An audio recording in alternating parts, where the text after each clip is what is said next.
Glórias sejam dadas ao Senhor, irmãos. Hoje pela manhã, que culto lindo. A igreja tem crescido, né? 7 bebês foram apresentados.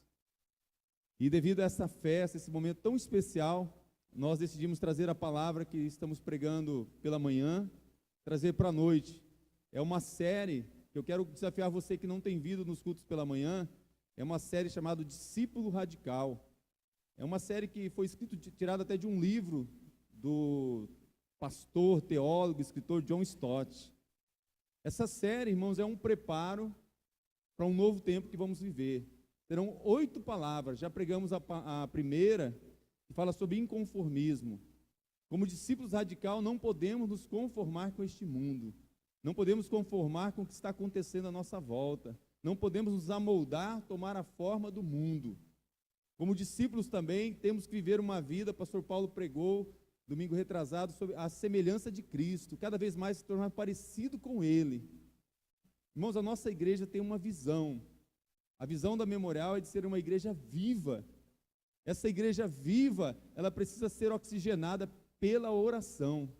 A oração tem que ser a nossa marca. Por falar em oração, quero desafiar cada um que precisa de oração, cada um que necessita desse oxigênio, venha honrar um grupo que há 20 anos intercede pela Igreja Memorial e pelos nossos missionários.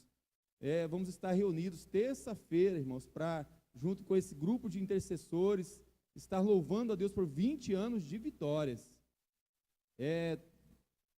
Lembrando, eu me lembro desse grupo, irmãos, uma certa feita,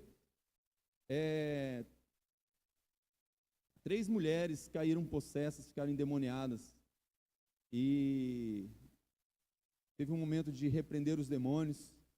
Essas 3 mulheres tinham vindo com uma missão, isso há uns 17 anos atrás, uma missão de se infiltrar no meio da igreja para destruir a nossa igreja. Isso não acontece, caíram endemoniadas. E aí, na hora que os demônios falaram exatamente o nome dos nossos diáconos, na época que intercediam, que oravam, mas falaram que não podiam com eles. Sabe por quê? Porque o sangue de Jesus era sobre eles, porque eles eram homens e mulheres de oração. Eu me lembro que esse fato aconteceu no nosso irmão João Batista, filho da irmã Edith, que presenciou esse momento, e o demônio falou que não podia, e foi repreendido, e bateu de retirada, né? Contra a nossa igreja permaneceu firme e forte. Nossa igreja é para ser uma igreja viva. Então, líderes de célula, você que faz parte de uma célula, venha terça-feira. Não vou falar só para te atrair, que isso não é o foco para você vir, mas nós vamos honrar também, vai ter um bolo, viu, irmãos? Um bolo gostoso. Então eu estava pensando na igreja, né, comprar refrigerante. Já que a igreja vai dar o bolo, irmãos, junta aí uns 3, 4 irmãos, vamos trazer o refrigerante. Traz Coca-Cola, tá, irmãos? Traz o suco, né, que você toma suco, traz suco. Se você trouxer Simba, trazer outra marca, você vai tomar isso que você trouxer. Mas vai ter um bolo, a Márcia já está preparando para preparar o bolo para a gente, um bolo delicioso, para honrar a vida desses intercessores. Nós estamos preparando um bolo para 200 pessoas, irmãos. Se não vir, o que sobrar, eu já combinar, nós vamos repartir com quem tiver aí e levar. Mas eu creio que vamos ter que diminuir o tamanho do bolo, aquela estratégia, né? E muita gente diminui o tamanho do bolo. Essa igreja, mas é uma igreja viva, então tem que ter oxigênio e oração. Mas é uma igreja adoradora. É a nossa visão de ser uma igreja viva e uma igreja adoradora. Uma igreja que é adoradora precisa fazer discípulos, evangelizar e discipular. Nós temos sonhado que o próximo batismo, irmãos, vamos ter pelo menos 50 pessoas descendo as águas do batismo. Amém? E eu quero desafiar o líder de célula que vai estar discipulando, você vai entrar nas águas com a gente, né? Talvez não vai ter que ser nem aqui até no nosso batistério, vamos ter que ir para a chácara, para algum lugar, para fazer esse batismo, em nome de Jesus. Então, uma igreja adoradora que tem filhos, ganha filhos para o Senhor. Lá em Gênesis fala, crescei e multiplicai. Hoje continua a mesma ordem, você viu prova disso que teve 7 bebês pela manhã. Por falar nisso, a palavra do pastor Fábio, que palavra poderosa, não terceirize o cuidado, a educação do seu filho. A igreja só está aqui para cooperar, te ajudar nisso. A responsabilidade é sua, pai e mãe, de educar e cuidar do seu filho. Não terceirize isso. Então, uma igreja discipuladora, uma igreja adoradora que tem discípulos do Senhor. A ordem de crescer e multiplicar e continua. Fazer filhos espirituais para o Senhor. Uma igreja adoradora. Mas é uma igreja também missionária, irmãos. Uma igreja missionária é uma igreja que planta igrejas. É uma igreja que tem se espalhado por vários lugares. Do outro lado do mundo, do outro lado da rua. Por falar nisso, temos procurado fortalecer as nossas extensões neste momento, para vivermos um novo tempo. Estamos naquele momento de preparo antes de cruzar o Jordão. Estamos numa fase 1 que depois você vai descobrir. Tudo que está acontecendo é um preparo para algo poderoso que Deus vai fazer, uma igreja missionária. Mas essa igreja que é missionária também ela é madura. Para ela ser madura, precisa formar mais líderes, e líderes que discipulam outros líderes, líderes discipuladores, uma igreja madura. E uma igreja também que é madura, ela tem que ser acolhedora. E a acolhedora é compaixão e graça, é cuidar das pessoas que estão na rua, as pessoas que precisam de ação social, de beneficência. É a igreja saindo das quatro paredes. Deus tem preparado já isso. Prepare-se, Deus vai usar você. Eu quero que você saiba disso, que Deus está preparando a nossa igreja para algo poderoso. Amém? E nesse discípulo radical, nessa noite, eu quero falar com vocês sobre um tema chamado maturidade. Maturidade é abandonando a infância espiritual. A gente tem que abandonar a infância espiritual e nos tornarmos adultos. Maturidade. Abra sua Bíblia em 1 Coríntios 2, de 6 a 9.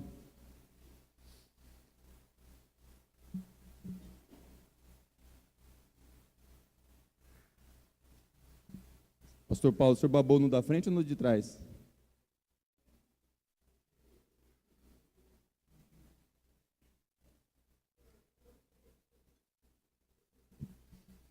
Não é que eu tenho nojo dele não, mas é só para olhar aqui, né? Estava mais grossa a outra água.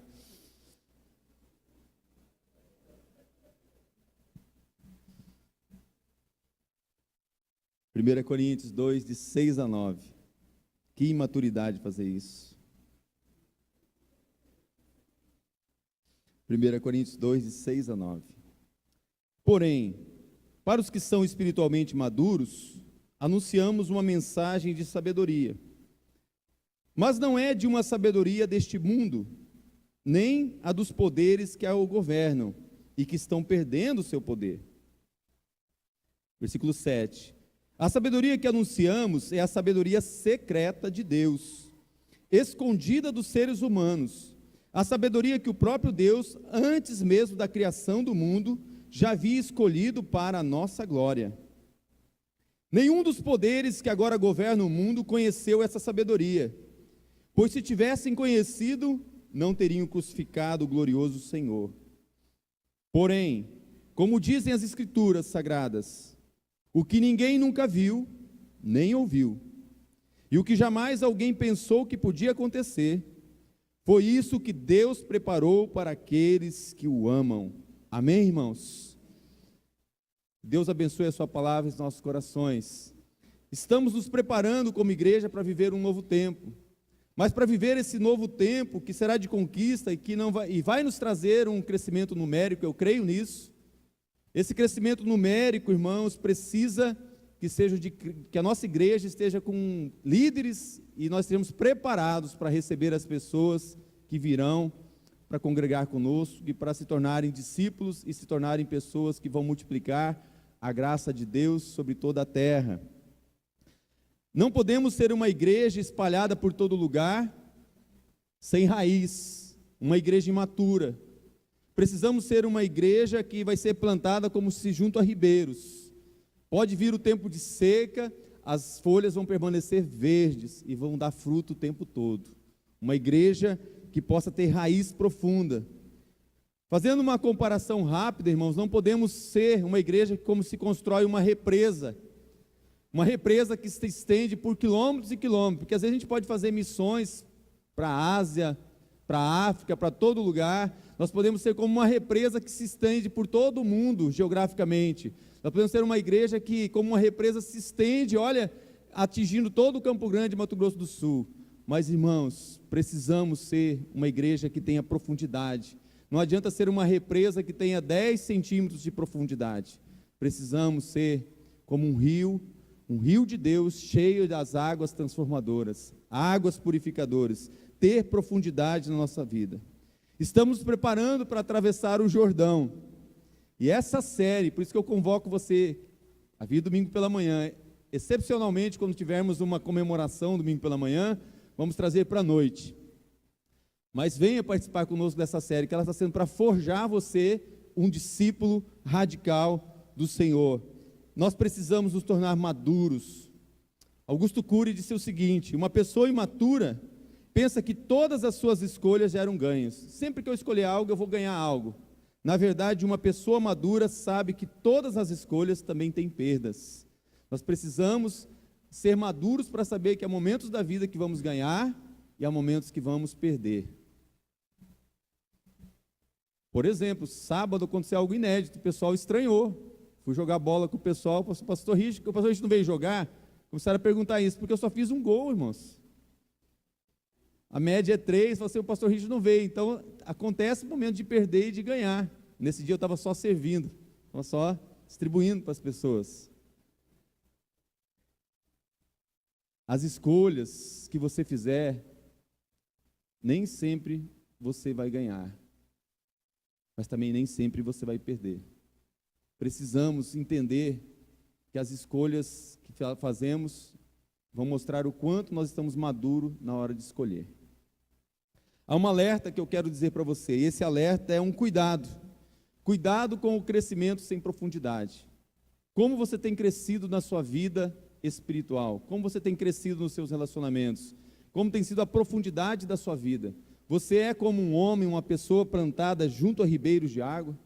Qual tem sido a profundidade da sua vida? Ninguém duvida do crescimento também das igrejas.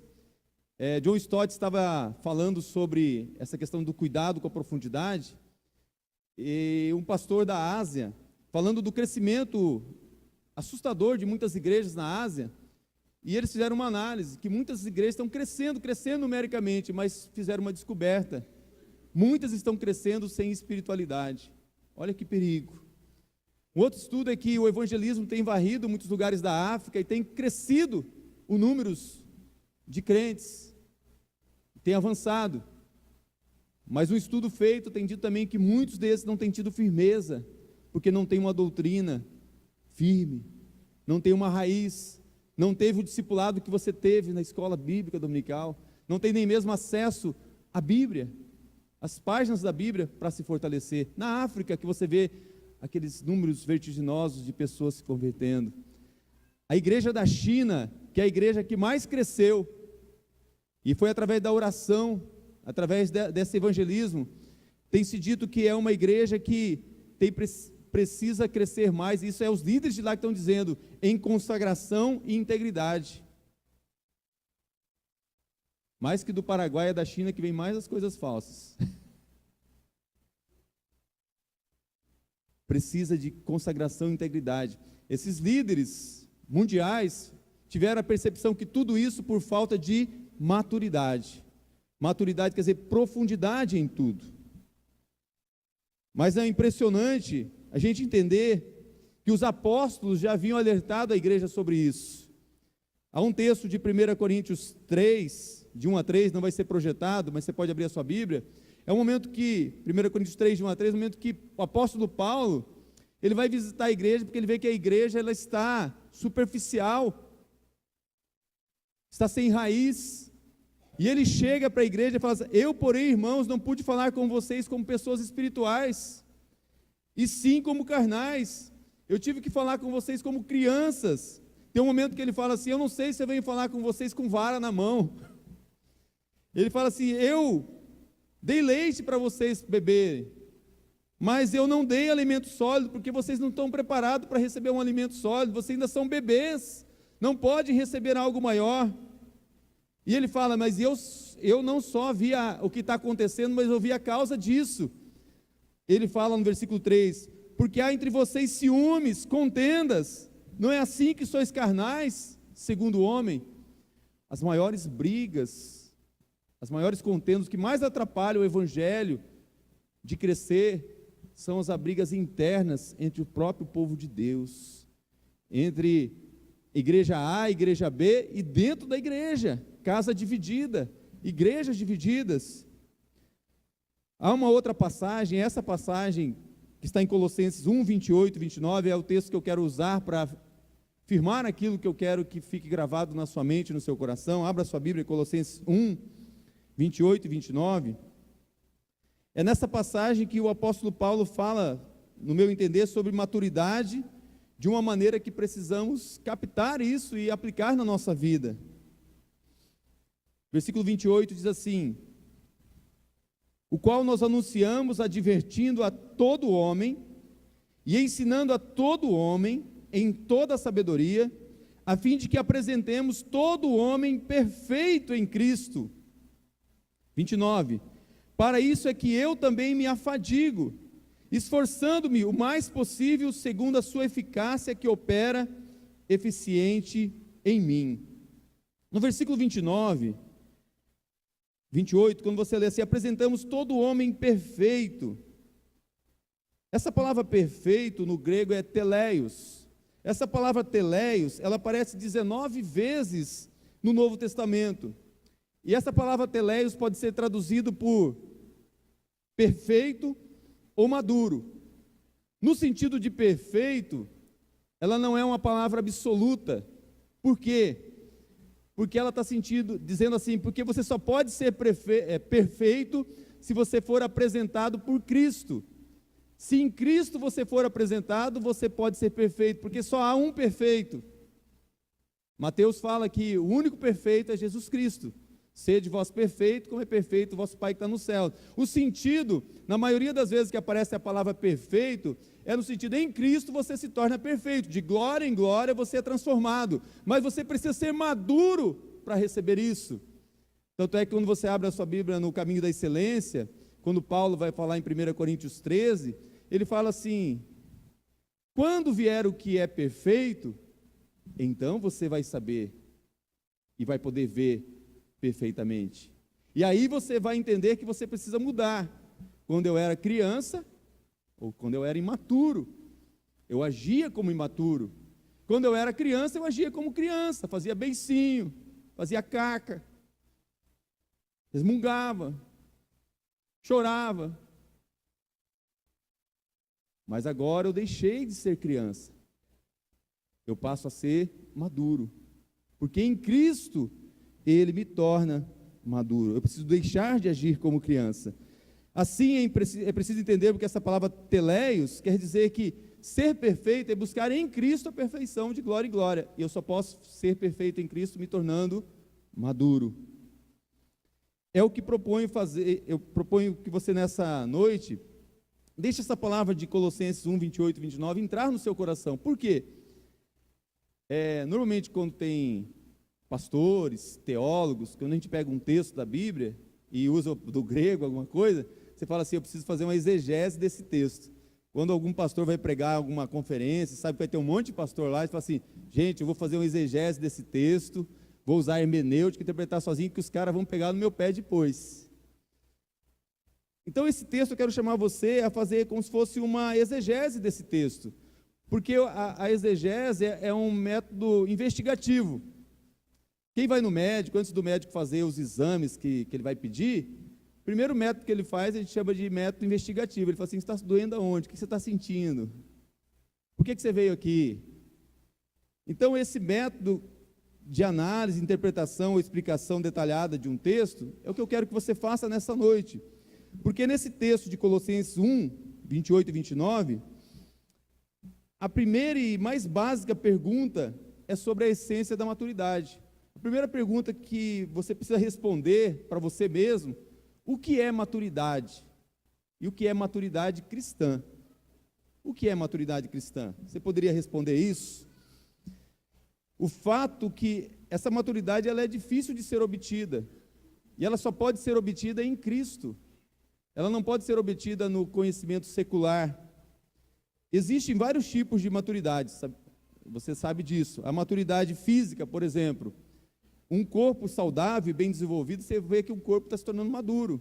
Tem corpo de criança e já tem um corpo maduro. O corpo físico, ele amadurece. Depois de um tempo, apodrece, né? A fruta também é assim, né? A fruta madura, né? Depois ela apodrece, né? Vai definhando. Você entendeu o que eu estou falando? Então, a maturidade física. Mas há a maturidade também intelectual. Ter uma mente disciplinada e uma cosmovisão coerente com o que acontece no mundo. Tem pessoas que vivem alienadas, não sabem o que está acontecendo no mundo, você não consegue conversar sobre nada, é tudo fragmentado, Você vai conversar com uma geração aí que está surgindo, a pessoa só sabe dos youtubers, só palavrão, bobeira, mas não sabe conversar de coisas coerentes que está acontecendo à sua volta, no mundo. Então precisamos de uma maturidade também intelectual, uma maturidade que está faltando muito nessa geração, a maturidade moral. Aqueles que têm as suas faculdades exercitadas para discernir não somente o bem, mas também o mal.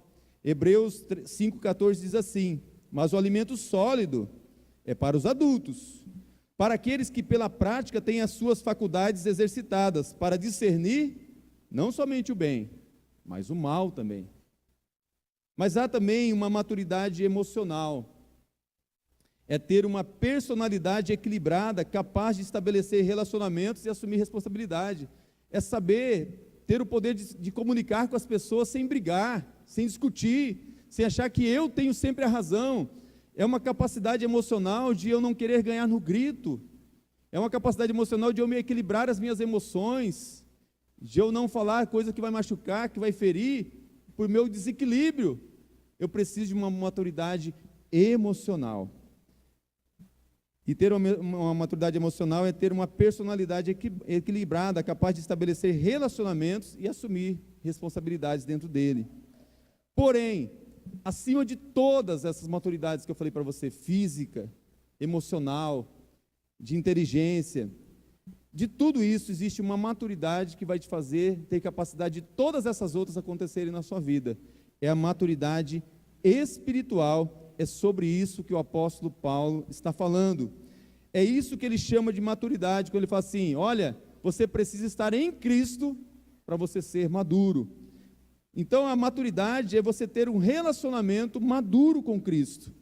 A forma mais comum usada por Paulo para definir aos cristãos é dizer que eles são homens e mulheres em Cristo. Você estar em Cristo não é como se você falasse: bom, Cristo é como se fosse um armário e eu preciso entrar nele. É como uma roupa que você coloca dentro do guarda-roupa. Olha, essa guarda-roupa está ali dentro do guarda-roupa. Eu preciso estar em Cristo, eu preciso entrar em Cristo, eu preciso entrar dentro de Jesus. Não, estar em Cristo é o sentido aquele da videira. É como o galho está ligado na videira. É o sentido do corpo. Como um corpo tem muitos membros, o corpo de Cristo, nós precisamos estar ligados em Cristo. Cristo, ele é o cabeça da igreja, e nós como corpo estamos ligados. O sentido então é em Cristo você estar ligado nele. Isso é ser maduro, isso é vital. Se você não estar ligado em Cristo, você vai perecer, você vai morrer, você vai sucumbir, você vai parar no inferno, vai ser queimado, porque eu preciso vitalmente estar ligado na videira, ligado em Cristo. E isso também é orgânico, porque se eu não estiver nele, eu não vou reproduzir, eu não vou continuar crescendo, eu não vou viver a vida verdadeira. Quem pensa que essa vida aqui é a única vida, é a pessoa mais perdida do mundo, mais tola do mundo, porque essa vida que nem começou, a vida, ela é eterna. Então, a primeira coisa que você precisa entender é que maturidade é estar ligado a Cristo. Amém? Mas há uma segunda pergunta: como os cristãos se tornam maduros? Como que eu posso me tornar maduro? A segunda pergunta a fazer é essa: como? O versículo 28 diz assim: nós anunciamos Cristo, a fim de que apresentemos todo homem maduro em Cristo, ou perfeito em Cristo. Ser maduro em Cristo é ter um relacionamento maduro com Cristo. Você sabia que a maioria dos relacionamentos que existem nas igrejas, no mundo afora, são relacionamentos imaturos com Jesus? Jesus não me deu isso, vou mudar de igreja. O problema está na igreja. Jesus não fez aquilo por mim, eu vou seguir Jesus de outra igreja. Há um autor, você pode ler esse livro depois, chama O Conhecimento de Deus, de J. Parker. Ele escreve que somos cristãos pigmeus porque temos um Deus pigmeu. Somos cristãos pigmeus porque temos um Deus pigmeu. Sabe por quê, irmãos? Estamos recebendo, Paulo fala, olha, o Jesus que eu prego não é o Jesus que o mundo está pregando. Esse Jesus que estão falando, e lá na época de Corinto, esse Jesus aí é outro Jesus. Você sabe qual é o Jesus que a igreja está pregando, irmãos? O meu Jesus, eu falo assim, o meu Jesus é capitalista. Aí o outro irmão fala, não, o meu Jesus é socialista. Olha, o meu Jesus, ele não é glutão. O outro fala, não, o meu Jesus é glutão, ele gosta de comida. O mundo está dizendo, Jesus ele é palhaço. Tem muitas peças postando Jesus como palhaço. Não, Jesus não é palhaço, Jesus é superstar. Não, Jesus ele é efeminado. Não, esse Jesus aí, ele era adúltero. O Jesus que estão falando, irmãos, é um Jesus pigmeu que não é o Jesus que eu creio, o Jesus que nós, crentes maduros, precisamos servir e conhecer. Colossenses 1, de 15 a 20, para mim é um dos textos mais lindos. Esse não vai ser projetado. Abra sua Bíblia, porque é uma das passagens que eu chamo ela de cristológicas, sublimes de todo o Novo Testamento. Porque quando você abre 1 Coríntios 1, de 15 a 20, desculpa, irmãos, Colossenses 1, de 15 a 20, você vai desvendar aqui toda a essência desse Jesus, porque começa dizendo que Jesus, olha a maturidade aqui, Jesus é a imagem visível do Deus invisível. Você quer ser um crente maduro? Eu preciso desse Jesus na minha vida, porque Ele é a imagem visível do Deus invisível. Assim, quem o vir, terá visto o Pai. O texto vai dizendo isso. Ele é também o primogênito de toda a criação, mesmo que não tenha Ele próprio sido criado, porque Deus não se cria, Jesus não foi criado, Ele é Deus, mas Ele tem os direitos de um primogênito, e por isso é o Senhor, e ao mesmo tempo é cabeça da criação. Por meio dele, se você ver no texto, vai dizer que por meio dele o universo foi criado, todas as coisas foram criadas por meio dele, como agente, ele era o agente, e ao mesmo tempo foi criado para ele. A unidade e a coerência das coisas são encontradas somente nele, isso é maturidade, só em Jesus você vai encontrar a coerência das coisas, pois Deus se agradou dele. Maturidade é quando Deus se agrada de você, e Deus só pode se agradar de você em Cristo Jesus. Não tem como você agradar a Deus se não for em Jesus, se Jesus não estiver em você. Porque Deus se agradou tanto, irmãos, o texto vai dizer que ao fazer habitar toda a sua plenitude em Cristo, falou assim, olha, Jesus falou assim, quem me vê, vê o Pai. Você quer ser um com o Pai? Seja um comigo. E também, olha o que Jesus fez, o texto vai dizer que Ele reconciliou todas as coisas consigo, mediante Cristo. Deus reconciliou tudo que estava separado dele, em Jesus. É só através de Jesus que você é reconciliado com o Pai. E isso foi alcançado, irmãos, essa paz foi alcançada na guerra, na cruz, pelo sangue de Jesus na cruz. Foi dessa maneira que Paulo proclamou Cristo. Ele é o cabeça do universo e da igreja. Cada vez que falássemos de Jesus, irmãos, deveríamos prostrar o nosso rosto em terra e dizer, Senhor, como eu sou imaturo diante da tua grandeza, diante da tua soberania. Em nome de Jesus, irmãos, como igreja, precisamos afastar de nós o Jesus insignificante, o Jesus fraco e pigmeu, afastar de nós o Jesus palhaço, o Jesus popstar, afastar de nós o Jesus que é o Messias político, o revolucionário. Eles são caricaturas. Se é assim que enxergamos Jesus, somos imaturos. Que nós precisamos enxergar Jesus como Rei dos Reis, Senhor dos Senhores, o todo soberano, o todo poderoso. Onde você vai encontrar o Jesus autêntico? Na Igreja Batista Memorial? Não, irmãos, só vamos encontrar o Jesus autêntico na palavra, na Bíblia. Aqui você vai encontrar o Jesus autêntico, somente aqui. O livro, a Bíblia, ele é a descrição, o retrato que o Pai fez do seu Filho. Sabe aquele livro que você lê e fala assim, puxa, se fosse colorido ia ser mais legal? O Espírito Santo veio colorir esse livro, trazer a beleza, trazer a vida, trazer o cheiro de Cristo, trazer a presença. Você tem um livro, mas você sente o cheiro de Cristo, você sente a presença de Cristo, você sente a manifestação de Cristo, você presencia o poder de Cristo. O livro pode ser descrito como retrato que o Pai fez do Filho, mas foi colorido pelo Espírito Santo. A Bíblia é repleta de Cristo, irmãos. A Bíblia é encharcada de Cristo. De Gênesis e Apocalipse você vai encontrar Cristo. João 5,39 diz: as Escrituras testificam de mim. Jerônimo, o antigo pai da igreja, ele escreve que a ignorância da Escritura é a ignorância de Cristo. Você quer ser maduro? Precisa da palavra de Deus. Amém, irmãos? E uma última pergunta: para quem esse chamado de maturidade é direcionado? Para quem? Para você. Fica assim para o seu irmão: para você. Agora o principal, irmãos, bate no peito assim: é para mim. É para mim. Irmãos, esse chamado à maturidade foi direcionado a você. Olha só, é notável que nesse texto de Paulo, ele repete a palavra o tempo todo, ele repete todo. Colossenses 1,28 diz assim: o qual nós anunciamos, advertindo a todo homem e ensinando a todo homem em toda sabedoria, a fim de que apresentemos todo homem maduro ou perfeito em Cristo.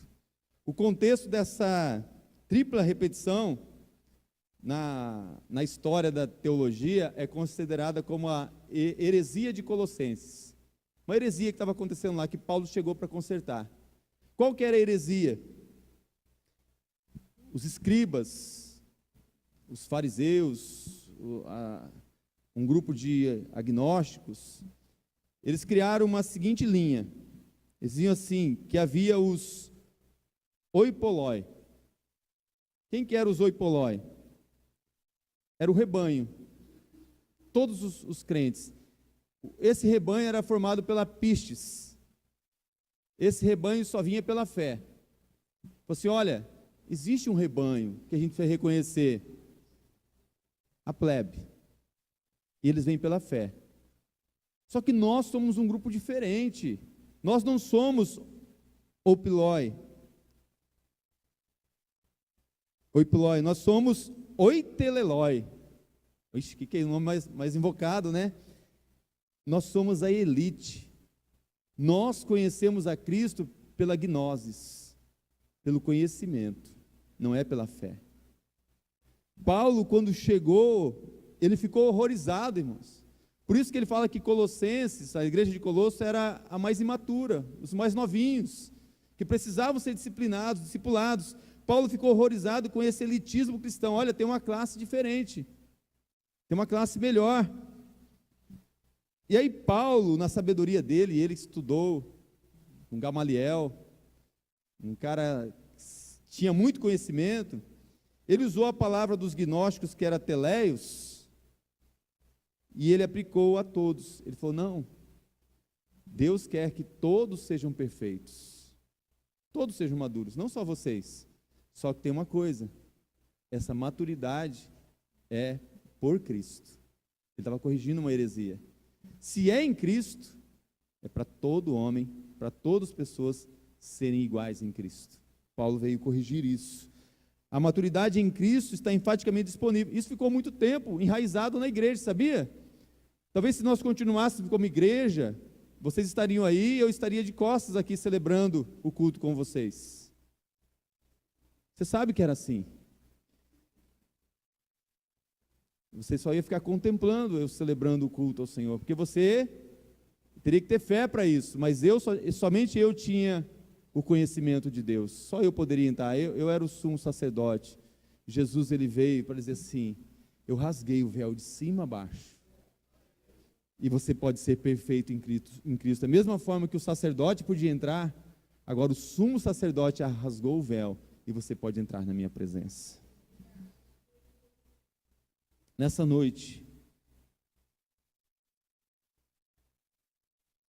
o Senhor quer que você se torne maduro, mas para isso, tem que pagar um preço, irmãos. O preço da sua salvação já foi pago na cruz do madeiro, Jesus já pagou. Mas o preço de se tornar maduro em Cristo, olha o que diz o versículo 29, só para você entender o que eu estou falando. Paulo diz assim: para isso é que eu também, quer dizer, se é eu também, quer dizer que vocês e eu também, Então não é, para isso eu me afadigo. Ele fala assim, eu também, quer dizer, todos nós precisamos nos afadigar. Eu me afadigo, esforçando-me o mais possível, segundo a sua eficácia que opera eficiente em mim. Em grego, tanto o verbo afadigar quanto o verbo esforçar-se expressam metáforas que implicam em empenho físico. Empenho físico. O primeiro afadigar, diferente do esforçar, esse afadigar ele era usado para o trabalhador rural. O trabalhador rural que tinha que desbravar um terreno, depois plantar, depois esperar a colheita. Era um trabalhador braçal. Olha, eu me afadigo trabalhando, eu tenho que até esperar vir o fruto. O outro esforçar era o sentido de um competidor. Então Paulo queria falar na linguagem de todos, alguém que competia nos estádios, alguém que corria para receber um prêmio, alguém que queria receber uma coroa por algo. Então ele diz assim, independente do trabalho, do esforço, os dois é para um objetivo final, para que eu me torne maduro em Cristo. Então essa responsabilidade, ela é dupla. Por que dupla? Porque a maturidade em Cristo, ela é para uso pessoal na minha vida, no meu cotidiano, mas para quando eu vou cuidar de alguém, para quando eu vou liderar algo. É uma responsabilidade que o apóstolo tinha, mas que vale para o pastor, que vale para o líder de célula, que vale para o líder de ministério, que vale para qualquer pessoa que cuida de outro. Eu preciso entender que a minha responsabilidade é de ser maduro para as coisas pessoais e para quando eu vou fazer algo para alguém. É dupla. Porque muitas pessoas, por que eu estou dizendo isso, irmão? Tem muita gente que é madura dentro da igreja, mas dentro de casa é imaturo. Trata mal os filhos, trata mal a esposa. É um general, né, um capitão aqui na igreja, mas em casa é um leproso.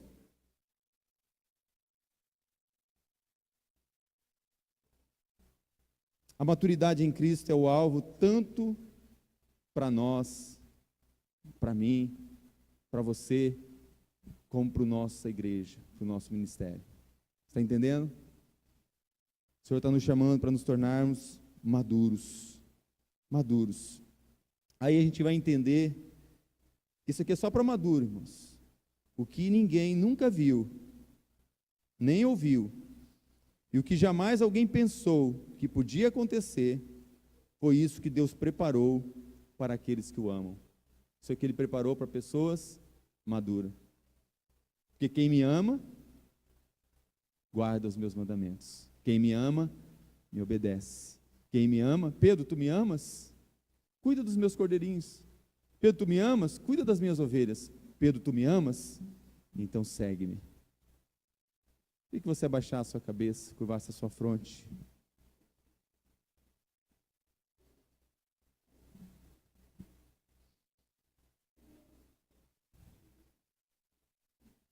Eu quero começar falando com você,